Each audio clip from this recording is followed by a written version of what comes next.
Hello everyone, welcome again on the learning platform of Super Diamond Knowledge. I also welcome you all guys in the series of solving or analyzing the official question papers of CTET. And in our today's video, we are going to discuss total 30 questions of language 1 Hindi section. So without any further delay, let's start our today's video. Guys जो ये सबसे पहले प्रश्न संख्या 91 से लेकर के 120 तक हमने जो टोटल 30 क्वेश्चंस के आंसर्स हैं वो लैंग्वेज 1 हिंदी के रूप में जिन्होंने चुना हुआ उनके लिए हैं। और जो गाइज क्वेश्चन नंबर 91 से लेकर के क्वेश्चन नंबर 99 तक जो 9 क्वेश्चन हैं टोटल, वो हमने जो ये गद्यांश दिया गया उसको पढ़ के इसके आंसर पुट करने हैं। गद्यांश बड़ा ही सिंपल भाषा में है, अगर आप इसको ध्यान से पढ़ते हैं तो इसके जो 9 क्वेश्चन हैं उनको आप आसानी से आंसर कर पाएंगे। तो चलिए इस गद्यांश को पढ़ना स्टार्ट करते हैं। हम श्वास द्वारा ऑक्सीजन ग्रहण करते हैं, यानी कि उसको इनहेल करते हैं, अंदर लेते हैं, और कार्बन डाइऑक्साइड छोड़ते हैं यानी कि एक्सहेल करते हैं। ऐसा ही अधिकतर जानवरों, चिड़ियों, रेंगने वाले जंतुओं, कीड़े मकोड़ों के द्वारा भी किया जाता है। यानी कि जैसे ही हम ऑक्सीजन लेते हैं और कार्बन डाइऑक्साइड छोड़ते हैं, वैसे ही काफ़ी सारे जीव जंतु भी करते हैं। ऐसे ही उनकी भी श्वसन प्रक्रिया होती है कि वो ऑक्सीजन लेते हैं और कार्बन डाइऑक्साइड वो छोड़ते हैं। दूसरी ओर सभी प्रकार की वनस्पतियाँ यानी कि पेड़ पौधे कार्बन डाइऑक्साइड ग्रहण करती हैं और ऑक्सीजन छोड़ती हैं। यदि हवा में लंबे समय तक ऑक्सीजन और कार्बन डाइऑक्साइड का अनुपात एक जैसा रहे, यानी कि जितनी मात्रा में ऑक्सीजन है और कार्बन डाइऑक्साइड का जो अनुपात है, यानी कि उनकी मात्राएं अगर वो काफ़ी लंबे टाइम तक सेम रहें, समान रहें, तब उसका अर्थ होगा कि पौधों और प्राणियों का जीवन एक दूसरे के अस्तित्व के मामले में समान स्तर पर आ जाएगा। लेकिन यदि हमें कार्बन डाइऑक्साइड का अनुपात वातावरण में बढ़ा दें, तब प्रकृति के द्वारा लाखों सालों से बनाकर रखा गया संतुलन बदल जाएगा। यानी कि यदि अनुपात सेम रहेगा तो पौधों और प्राणियों का जीवन एक दूसरे के अस्तित्व के मामले में समान स्तर पर आ जाएगा। लेकिन यदि कार्बन डाइऑक्साइड का अनुपात वातावरण में बढ़ा दिया जाए, यदि कार्बन डाइऑक्साइड की मात्रा को बढ़ा दे, तो क्या होगा, प्रकृति के द्वारा लाखों सालों से जो संतुलन बना के रखा गया है वो बदल जाएगा। ये तो सिंपल सी बात है। यदि कार्बन डाइऑक्साइड की मात्रा बढ़ जाएगी, ऑक्सीजन की मात्रा घट जाएगी, तो जो बैलेंस इतने सालों से बना हुआ है वो भी बदल जाएगा। वातावरण और वनस्पतियाँ कार्बन डाइऑक्साइड का लगातार विनिमय करती हैं। यानी कि जो वातावरण और वनस्पतियाँ हैं वो विनिमय करती हैं कि लेन देन करती हैं। वातावरण से वह वनस्पतियों में जाती है। जब वनस्पतियाँ सड़ने लगती हैं तब उनमें से कार्बन डाइऑक्साइड निकलकर पुनः वातावरण में समा जाती है। वनस्पतियाँ इस प्रकार कार्बन डाइऑक्साइड बसंत और ग्रीष्म ऋतु में ग्रहण करती हैं, और जब वे सर्दियों में नष्ट होने लगती हैं तब उसे छोड़ती हैं। इस प्रकार वातावरण में मौजूद कार्बन डाइऑक्साइड की मात्रा में मौसम फर्क होता है। तो गाइज ये था गद्यांश जो बड़ा ही सिंपल भाषा में था। अब हम इसके जो क्वेश्चन पूछे गए हैं 91 से लेकर के 99 तक, उनके आंसर करते हैं। वनस्पतियाँ जब सड़ने लगती हैं तो वातावरण को क्या मिलती है? ऑक्सीजन, नाइट्रोजन, कार्बन डाइऑक्साइड या जैविक खाद? हमने पढ़ा था गाइज, जब ये सड़ने लग जाते हैं तो हमको क्या मिलता है? Carbon dioxide. Option number C is the correct answer. Option number 3 is the correct answer. Next question है गाइज क्वेश्चन नंबर 92। देखिए, पौधों और प्राणियों का जीवन एक दूसरे के अस्तित्व के समान आ जाएगा जब हवा में लंबे समय तक सूर्य का प्रकाश मिलता रहे, कार्बन डाइऑक्साइड मिलना बंद हो जाए, कार्बन डाइऑक्साइड और ऑक्सीजन का अनुपात समान रहे, वनस्पतियाँ कार्बन डाइऑक्साइड का विनिमय करते रहें। इस क्वेश्चन का जो करेक्ट आंसर है गाइस वो ऑप्शन नंबर 3 है। यानी कि वो सेम हो जाएगा, अस्तित्व समान हो जाएगा जब कार्बन डाइऑक्साइड और ऑक्सीजन का अनुपात समान रहे। Option number 3 is the correct answer. Next question है क्वेश्चन नंबर 93। वातावरण का विग्रह और समास क्या होगा? वात और आवरण द्वंद्व, वात का आवरण तत्पुरुष, वात का बना ऐसा आवरण बहुव्रीहि, वातावरण रूपी वात कर्मधारी है। इस क्वेश्चन का जो करेक्ट आंसर है गाइस वो ऑप्शन नंबर 2 है, यानी कि वातावरण यानी कि वात का आवरण, और इसमें जो समास होगा गाइस वो होगा तत्पुरुष समास। नेक्स्ट क्वेश्चन है, श्वास और ऑक्सीजन शब्द कैसे हैं? ये गाइस तत्सम शब्द है और ये आगत हैं। तत्सम शब्द वो होते हैं जो किसी दूसरी यानी कि संस्कृत भाषा से जो एज इट इज़ लिए गए हैं, और आगत जो किसी दूसरी भाषा से आए हैं। तो ऑप्शन नंबर 4 इस क्वेश्चन का जो करेक्ट आंसर है। नेक्स्ट क्वेश्चन है क्वेश्चन नंबर 95। लंबे समय तक पद व्याकरण की दृष्टि से क्या है? ये संज्ञा है, सर्वनाम है, विशेषण है या फिर क्रिया विशेषण है? ये गाइस क्रिया विशेषण है कि लंबे समय तक यानी किसी क्रिया की विशेषता बता रहे हैं। जो क्रिया की विशेषता बताते हैं उनको क्रिया विशेषण बोला जाता है। Option number 4 is the correct answer. Next question question number 96 देखिए।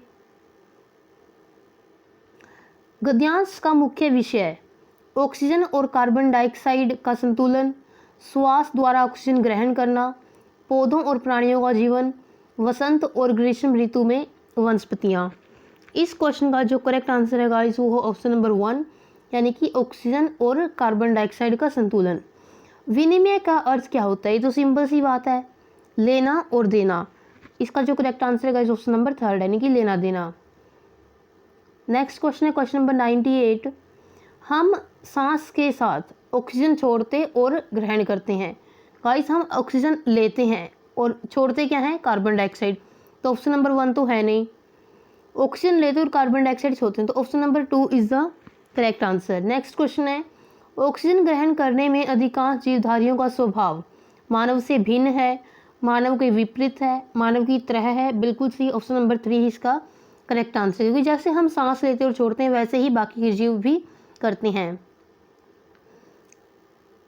नेक्स्ट है गाइस ये एक पोइम है। हमने इस पोइम को पढ़ करके जो पद्यांश है इस काव्यांश को पढ़ करके आंसर देने हैं। चलिए पढ़ते हैं इसको। वह आता दो टुक कलेजे के करता, पछताता पथ पर आता। पथ होता है रास्ता, पेट पीठ दोनों मिलकर हैं एक, इनकी बहुत ही पतला है, शारीरिक रूप से कमज़ोर है। चल रहा लकुटिया टेक, मुट्ठी भर दाने को, भूख मिटाने को, मुंह फटी पुरानी झोली का फैलाता, दो टुक कलेजे के करता, पछताता पथ पर आता। ये एक भिक्षुक यानी कि भिक्षा लेने वाले जो भिखारी होते हैं उनके बारे में कविता है। काव्यांश से ये पंक्तियाँ हैं कि वो कैसे आता है और अपना जो दुख है वो दिखाता है और वो सिर्फ अपनी भूख मिटाने के लिए कुछ भिक्षा की वो मांग करता है। अब इसके प्रश्न देखिएगा। इस प्रश्न संख्या 100। पेट पीठ दोनों मिलकर हैं एक, इसका क्या कारण हो सकता है? सिकुड़कर बैठना, झुककर चलना, कुछ भी भोजन न करना, भीख मांगने का नाटक करना। पेट पीठ दोनों मिलकर कि बहुत शारीरिक रूप से बहुत कमज़ोर है और उसने कोई भोजन नहीं किया है, तो option number 3 is the correct answer. कलेजे के दो टुक करना आशय है, इसका क्या आशय है? टुकड़े टुकड़े करना, मन को कष्ट पहुंचाना, दिल की चीरफाड़ करना, कठिनाई पैदा करना।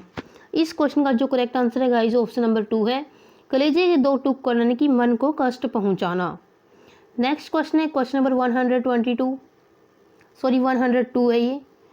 भिखारी अपनी झोली क्यों फैलाता है? भूख मिटाने के लिए कुछ वो अन्न चाहता है, झोली में कुछ छिपाना चाहता है, मुट्ठी भर अनाज दिखाना चाहता है, अपनी गरीबी के बारे में बताना चाहता है। गाइस वो भूख मिटाने के लिए कुछ अन्न चाहता है इसलिए वो अपनी झोली फैलाता है। मुंह शब्द में प्रयुक्त चंद्रबिंदु क्या है? ये अनुस्वार है। जो ये मुंह शब्द में जो ये चंद्रबिंदु लगा गया है ये क्या है गाइस? ये एक अनुस्वार है, अनुनासिक है, नासिक्य है या शिरोरेखा है? इस क्वेश्चन का जो करेक्ट आंसर है गाइस वो ऑप्शन नंबर 2 है, यानी कि इसको अनुनासिक बोला जाता है। जब चंद्रबिंदु हो तो वो अनुनासिक होता है, जब सिर्फ बिंदु हो तो वो अनुस्वार होता है। नेक्स्ट क्वेश्चन है गाइस क्वेश्चन नंबर 104। काव्यांश से हमारे मन में उठने वाला मुख्य भाव कौन सा है? श्रृंगार, हास्य, करुणा, वीरता। जो गाइस ये वीरता होता है वो हमको देशभक्ति की कविता पढ़ करके हमारे मन में भाव उठता है। करुणा का भाव हमको इस पोइम को पढ़ करके उठता है कि कैसे जो भिखारी की जो दयनीय स्थिति दिखाई गई है कि उसके जो पेट पीठ दोनों मिलकर एक हुए, तो उसको देख करके हमारे मन में जो भाव उठता है वो करुणा का भाव होता है कि दया का भाव। हास्य ये एक किसी मनोरंजक भरी कविता को पढ़ करके उठता है। श्रृंगार ये प्रेम रूपी कविताएं जो पढ़ते हैं हम तब ये भाव उठता है। तो ऑप्शन नंबर 3 इस क्वेश्चन का करेक्ट आंसर है। नेक्स्ट क्वेश्चन है गाइस क्वेश्चन नंबर 105। वह आता में वह सर्वनाम किसका द्योतक हो सकते हैं? किसके बारे में है ये? वह गांधी जी, अतिथि, भिक्षुक या विकलांग? Option number 3 is the correct answer, यानी कि भिक्षुक के लिए ये बोला गया है। नेक्स्ट क्वेश्चन है क्वेश्चन नंबर 106। उच्च प्राथमिक स्तर पर भाषा सीखने का उद्देश्य क्या है? प्रश्नोत्तरी, भाषण, अंत्याक्षरी का मात्र आयोजन करना, भाषा की बारीकी और सौंदर्य बोध को सही रूप से समझना, दूसरों के अनुभव से जुड़कर सवालों के जवाब देना, निजी अनुभवों को केवल, जहाँ पर केवल, मात्र जैसे शब्द आ जाते हैं वो ऑप्शन तो हमारे वैसे ही नेगेटिव होते हैं और वो एलिमिनेट कर दिए जा सकते हैं। सिर्फ सवालों के जवाब देना भी इसके लिए सही नहीं होगा। Option number 2 is the correct answer, यानी कि जो उच्च प्राथमिक स्तर होता है उसमें भाषा सीखने का क्या उद्देश्य होता है? भाषा की बारीकी और सौंदर्य बोध को सही रूप में समझना। Option number 2 is the correct answer. Next question है गाइस क्वेश्चन नंबर 107।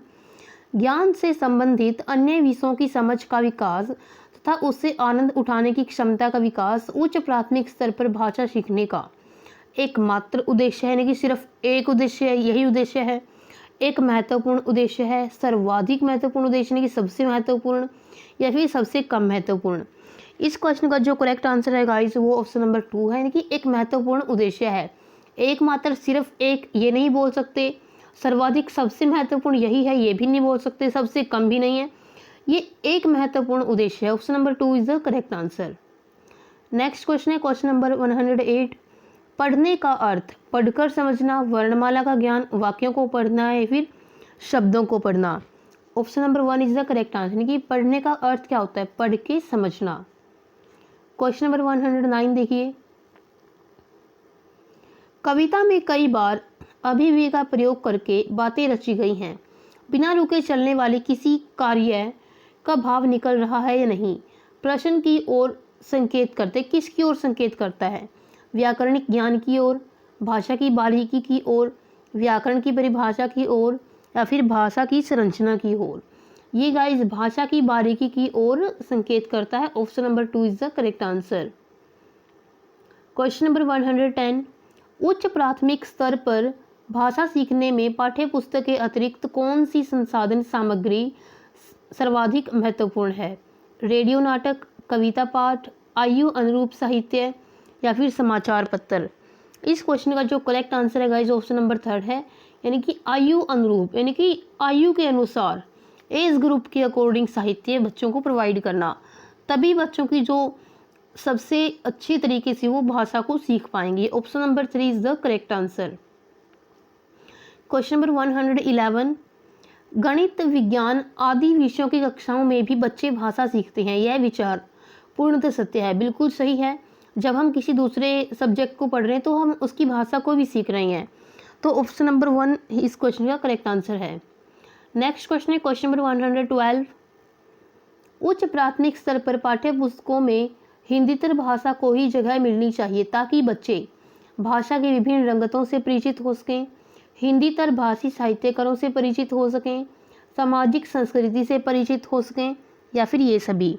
इस क्वेश्चन का जो करेक्ट आंसर है गाइस वो ऑप्शन नंबर 4 है, यानी कि ये सभी ही इसके उद्देश्य हैं। पाठ्य पुस्तकों में हिंदीतर भाषा को ही जगह मिले ताकि वो भाषा की रंगतों से परिचित हो सकें, साहित्यकारों से परिचित हो सकें और ये सामाजिक संस्कृति से भी परिचित हो सकें। Option number 4 is the correct answer. Next question है क्वेश्चन नंबर 113। बच्चे भाषा तब बेहतर तरीके से सीखते हैं जब अनेक पाठ्य पुस्तकें हों, भाषा का समृद्ध प्रवेश हो, सरल साहित्य का चयन हो, परीक्षाओं का आयोजन हो। इस क्वेश्चन का जो करेक्ट आंसर है गाइस ऑप्शन नंबर 2 है, यानी कि भाषा का समृद्ध परिवेश हो, उनको एक अच्छे पूर्ण तरीके से भाषा उनको बिल्कुल समृद्ध हो परिवेश, तो ये कहना चाहते हैं कि तभी बच्चे अच्छे तरीके से किसी भी भाषा को सीख पाएंगे जब वो भाषा समृद्ध परिवेश में होंगे। क्वेश्चन नंबर 114 देखिए। उच्च प्राथमिक स्तर पर भाषा आकलन की दृष्टि से सर्वाधिक महत्वपूर्ण है? अवलोकन, जांच सूची, साक्षात्कार सूची या फिर लिखित परीक्षा? इसके लिए जो सबसे महत्वपूर्ण है गाइस वो है अवलोकन। Option number 1 is the correct answer. Next question है क्वेश्चन नंबर 115। द्वितीय भाषा की पाठ्यचर्या का एक लक्ष्य है प्राकृतिक भाषा ज्ञान में अर्जित दक्षता के अनुरूप डैश दक्षता प्राप्त करना, उच्च, सर्वोत्त, औसत या फिर बुनियादी, यानी कि बुनियादी दक्षता प्राप्त करना। ये द्वितीय भाषा की पाठ्यचर्या का एक लक्ष्य है कि बुनियादी दक्षता प्राप्त की जाए। क्वेश्चन नंबर 116, भाषा के विभिन्न कौशलों को डैश रूप में पढ़ाने की अनुशंसा की जाती है, क्रमिक, एकीकृत, उच्च या फिर निम्न। इस क्वेश्चन का जो करेक्ट आंसर है गाइस वो ऑप्शन नंबर 2 है, यानी कि एकीकृत, यानी कि इंटीग्रेटेड वे में जो विभिन्न कौशल है वो पढ़ाए जाने चाहिए। भाषा के वो कौन से कौशल हैं, वो है LSRW, इनके रूप में इनको याद रखते हैं। L for listening, S for speaking, R for reading and W for writing. इन जो लैंग्वेज स्किल्स होती है भाषा कौशल, इसके ऊपर भी एक सेपरेट वीडियो आपको चैनल पर प्रोवाइड की गई है, आप प्लेलिस्ट विजिट कर सकते हो यदि आप वो देखना चाहते हो तो। नेक्स्ट क्वेश्चन है क्वेश्चन नंबर 117, देखिए व्याकरण शिक्षण की कौन सी विधि अपेक्षाकृत प्रभावी है, आगमन, निगमन, सूत्र, पाठ्यपुस्तक। इनमें से जो सबसे प्रभावी विधि है वो है गाइस आगमन विधि, यानी कि जो ये विधि होती है इसमें बच्चों को पहले एग्जाम्पल्स दिए जाते हैं, फिर उनको रूल बताए जाते हैं, यानी कि उदाहरण से नियम की ओर जाने वाली ये विधि है। बाकी तीनों विधियां इतनी प्रभावी नहीं है जितनी ये है। Option number 1 is the correct answer. इसमें बच्चों को पहले नियम यानी कि रटी रटाई बातें बताई जाती हैं और फिर वो अप्लाई करके देखते हैं। सूत्र विधि में उनको कोई एक फॉर्मूला बताया जाता है। पाठ्यपुस्तक सिर्फ किताबी विधि भी इतनी अच्छी नहीं मानी जाती जितनी आगमन विधि मानी जाती है। क्वेश्चन नंबर 118, देखिए उच्च प्राथमिक स्तर पर भाषा की पाठ्यपुस्तक में रक्त और हमारा शरीर पाठ शामिल करने का विचार डैश से जुड़ा है, विषयों की विभिन्न भाषाओं, संपूर्ण पाठ्यचर्या में भाषा, हिंदी भाषा के विभिन्न रंगतों, विज्ञान संबंधी शब्दावली। इस क्वेश्चन का जो करेक्ट आंसर है गाइस ऑप्शन नंबर 3 है, यानी कि हिंदी भाषा की विभिन्न रंगतों। क्वेश्चन नंबर 119, त्रिभाषा फॉर्मूला भाषा की डैश की चुनौतियों और डैश को संबोधित करने का एक प्रयास है। ये गाइस भाषा स्थिति और अवसरों को संबोधित करने का एक प्रयास है। नेक्स्ट क्वेश्चन है 120, लिखने की क्षमता का विकास बोलने, सुनने और पढ़ने की क्षमता की संगति में होना चाहिए। बिल्कुल सही, ये बात बिल्कुल सही है, पूर्णतः सत्य है, कंप्लीटली अग्री करते हैं हम इस बात से। Option number 2 is the correct answer, क्योंकि जो ये भाषा के कौशल होते हैं LSRW ये एक इंटीग्रेटेड वे में ही सीखे जा सकते हैं, तभी अच्छे तरीके से सीखे जाएंगे। सो गाइज ये थी आज की वीडियो जिसमें हमने हिंदी लैंग्वेज के 30 क्वेश्चंस को डिस्कस किया। यदि वीडियो आपको पसंद आती है तो वीडियो को लाइक और शेयर करना ना भूलें और चैनल को सब्सक्राइब कर लें और जो घंटी का बटन है उसको भी दबा करके रखें ताकि आने वाली हर एक वीडियो की नोटिफिकेशन आप तक पहुंच जाए। आज की वीडियो के लिए इतना ही। Bye bye, have a nice day, thanks for watching the video.